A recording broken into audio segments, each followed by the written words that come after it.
नमस्कार दोस्तों, मैं अनामिका आप सबका अनामिका एस्ट्रोलॉजी में हार्दिक स्वागत करती हूँ। आज हम बात करेंगे मकर राशि की। जानेंगे राहु और केतु का राशि परिवर्तन 1.5 साल बाद आपके जीवन में कौन सी बड़ी खुशखबरी लेकर आएगा, कौन सी समस्याओं का अंत होगा, 1.5 साल बाद कौन से नए पहलू आपकी जिंदगी में शामिल होंगे, लेकिन कौन सी चीजें नई हैं जिस पर सावधानी बरतनी है, ध्यानपूर्वक देखिएगा। राहु और केतु 9 ग्रहों में से 2 ऐसे ग्रह हैं जो होकर भी नहीं हैं, लेकिन फिर भी उनकी मौजूदगी ऐसी है कि पूरी जिंदगी पलट कर रख देते हैं।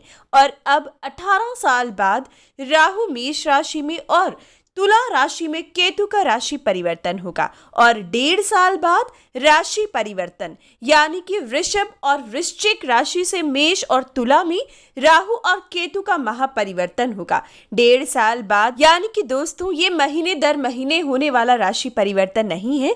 1.5 साल पहले 23 सितंबर 2020 में राहु और केतु ने राशि परिवर्तन किया था और अब 1.5 साल बाद राहु और केतु का राशि परिवर्तन दोबारा से 12 अप्रैल 2022 में दोपहर 3:45 पर देखने को मिलेगा। 12 अप्रैल से ऐतिहासिक पल शुरू होगा।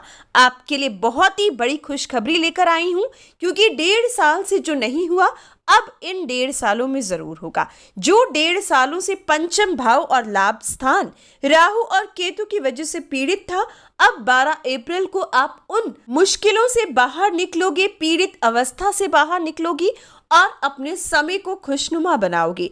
3 ऐसी प्रमुख चीजें हैं जो मकर राशि को अब जरूर प्राप्त होंगी, लेकिन कुछ नई मुसीबतें भी हैं, इसलिए ध्यानपूर्वक पूरी जानकारी देखिएगा। दोस्तों, हम सब जानते हैं राहु और केतु जहां बैठते हैं उस भाव को पूरी तरीके से तहस नहस कर देते हैं, या तो उच्च के हो या फिर ऐसी स्थिति में हो जो आपको परेशानी ना दे। तो इस बार उच्च के तो नहीं है, लेकिन राहु और केतु का राशि परिवर्तन एक समस्या से बाहर निकालेगा तो नई समस्या में लेकर जाएगा। 12 अप्रैल को सबसे बड़ी खुशखबरी उनके लिए है जो जीवन में संतान सुख चाहते हैं।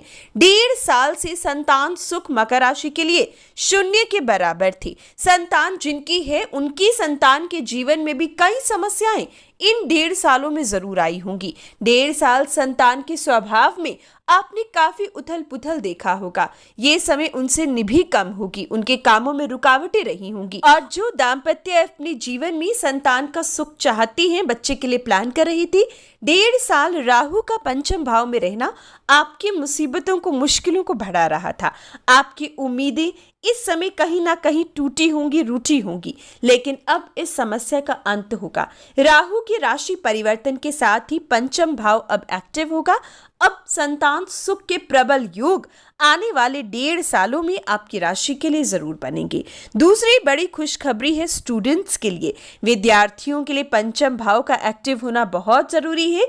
राहु यहाँ बैठकर विद्या ग्रहण करने की क्षमता को कमजोर कर रहा था। विद्या ग्रहण करने की क्षमता इस समय कहीं ना कहीं आपने देखा होगा कि आप भटके होंगे, पढ़ाई में कॉन्सेंट्रेट नहीं कर पाए होंगी, विद्या अधूरी रही होगी। लेकिन अब 12 अप्रैल को राहु का राशि परिवर्तन स्टूडेंट्स को बेस्ट रिजल्ट देगा। विद्यार्थी पढ़ाई पूरी कर पाएंगे। एग्जैक्ट इस समय रिजल्ट आएगा, जैसा मेहनत करोगे वैसा पाओगे। ये समय आपको उम्मीद से अधिक भी मिल पाएगा। विद्यार्थियों के लिए ये समय गोल्डन अपॉर्चुनिटीज से भरा होगा। तीसरी बड़ी खुशखबरी उनके लिए है जो रिलेशनशिप में है, जो प्रेम में है। ये समय आपके लिए भी बहुत अच्छा है। दोस्तों, पंचम भाव में राहु का बैठना 1.5 सालों में धोखा मिला होगा या धोखा दिया होगा। एक अनसक्सेसफुल रिलेशनशिप में अभी आप रहे होंगे, लेकिन अब स्थिति बदलेगी। दोस्तों, राहु के परिवर्तन के साथ ही 12 अप्रैल से आपका 5th हाउस एक्टिव होगा। अब रिलेशनशिप में मजा आएगा। अब आपके लिए वो पल है कि इच्छा अनुसार जीवन साथी ढूंढ पाओगी, आगे के बारे में सोच पाओगी, फ्यूचर को सिक्योर कर पाओगी। समय आपके लिए खूबसूरत आएगा। अगली बड़ी खुशखबरी है स्टॉक मार्केट और कमोडिटी। जी हाँ, मकर राशि, स्टॉक मार्केट में, कमोडिटी सेक्टर में अब आपको लाभ बरसेगा, लाभ मिलने लगेगा। पंचम भाव से राहु का निकलना गुप्त धन देगा, सरकारी काम बनाएगा। पिता के साथ वाद विवाद था तो अब उसमें भी सुधार आपको देखने को मिलेगा। ये विशेष पल राजनीति में भी मान प्रतिष्ठा और और उच्च पद की प्राप्ति होगी। कुल मिलाकर राहु का परिवर्तन आपके लिए बहुत ही खास साबित होगा। 1.5 साल के संघर्ष के बाद एक नई सुबह 12 अप्रैल को आपके लिए दिखेगी। वहीं केतु का लाभ स्थान में बैठना लाभ में कमी दे रहा था, मेहनत अधिक करनी पड़ी होगी तब जाकर फल मिला होगा, लेकिन अब स्थिति वैसी नहीं है। अगर 3 दिन मेहनत करोगे तो उसका शुभ परिणाम अगले 2 दिन में आपको मिल जाएगा।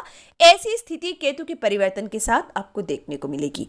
अगला अगर हम बात करें नुकसान का, यानी कि दोस्तों राहु और केतु के निकलने का लाभ तो मैंने आपको बता दिया, लेकिन अब जब राहु आपके चतुर्थ भाव में और केतु कर्म क्षेत्र में आएगा तो कौन से नुकसान होंगे, अब उसके बारे में जानते हैं और वीडियो के अंत में इनसे संबंधित विशेष उपाय भी। मकर राशि, चतुर्थ भाव में राहु का आना फिजूल के खर्चों को बढ़ाएगा। कीमती वस्तु खरीदारी करने में इस समय कोई ना कोई गलती होगी। विशेषकर घर का सपना थोड़ा सा परेशान करेगा। अगर घर लेना है, घर बेचना है तो इनसे संबंधित दुविधाएं बनी रहेंगी। वाहन की इच्छा है तो ये 1.5 साल रुकना पड़ेगा। जन्म भूमि से कोई नुकसान इन 1.5 सालों में देखने को मिल सकता है। स्त्रियों से अनबन की स्थिति इन 1.5 सालों में रहेगी। विशेषकर परिवार में माता की सेहत का बहुत ख्याल रखिएगा। जन्म भूमि से दूर निकलने का मौका आपको मिलेगा। जो जाना चाहते हैं उनके लिए अच्छा, लेकिन जो नहीं जाना चाहते उनके लिए एक नई मुसीबत, जन्म भूमि से दूर जाने के योग अब बनेंगे। अगली बड़ी मुसीबत है केतु, जो कर्म क्षेत्र में रहेंगे। 1.5 साल तक केतु का कर्म क्षेत्र में रहना कामकाजी क्षेत्र में रुकावट या फिर पैर की चोट, सर्वाइकल या कमर का दर्द देगा। साथ ही साथ दोस्तों अब कर्म क्षेत्र में आपको विशेषकर आंख बंद कर किसी पर भरोसा नहीं करना है। नए काम शुरू करने से पहले कुंडली के विश्लेषण के बिना आगे मत बढ़िएगा। राहु और केतु के विशेष राशि के हिसाब से मैं आपको बता रही हूं कि कर्म क्षेत्र में और चतुर्थ भाव में राहु और केतु आपके लिए ये स्थिति लेकर आएंगे।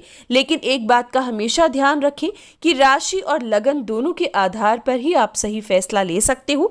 राशि के अनुसार मैं आपको बता रही हूं, लेकिन लगन के आधार पर आपको अपनी कुंडली का विश्लेषण समय से पहले यानी कि 12 अप्रैल से पहले करवाना चाहिए, ताकि आप जान सको कि आने वाले 1.5 साल राहु और केतु को आपको किस प्रकार से संभालना है, कौन से विशेष उपाय कुंडली के अनुसार करनी है ताकि परेशानी से बच सको, सही समाधान सही समय पर जान सको। इसके लिए राहु और केतु के परिवर्तन से पहले कुंडली विश्लेषण जरूर करवाएं। वीडियो की स्टार्टिंग में व्हाट्सएप नंबर दिया है, इंक्वायरी करें, अपना अपॉइंटमेंट फिक्स करें। वैसे भी दोस्तों अप्रैल से ग्रहों की स्थिति पूरी तरीके से बदल रही है, बड़े बड़े ग्रहों का गोचर होगा। इससे पहले कुंडली विश्लेषण जरूर करवाना चाहिए।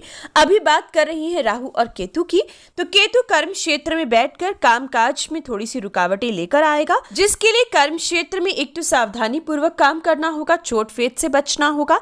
साथ ही पक्षियों में अनाज डालना शुरू करें। स्त्रियां कान में सोना डालकर रखें। 8 बादाम अपने सर से वार कर बुधवार के दिन लगातार 4 या 8 बुधवार जल प्रवाह करें या खोटे सिक्कों का प्रवाह करें। साथ ही साथ काले कुत्ते की सेवा करें। विशेषकर केतु के नक्षत्र वाले दिन आपको संभलना होगा, कर्म क्षेत्र में कोई बड़ा फैसला नहीं लेना है। तो ये था मकर राशि वालों के लिए राहु और केतु का महापरिवर्तन। हर अच्छी बुरी खबर के लिए जय सिया राम जरूर लिखा करें, लाइक शेयर और चैनल को सब्सक्राइब करें। धन्यवाद।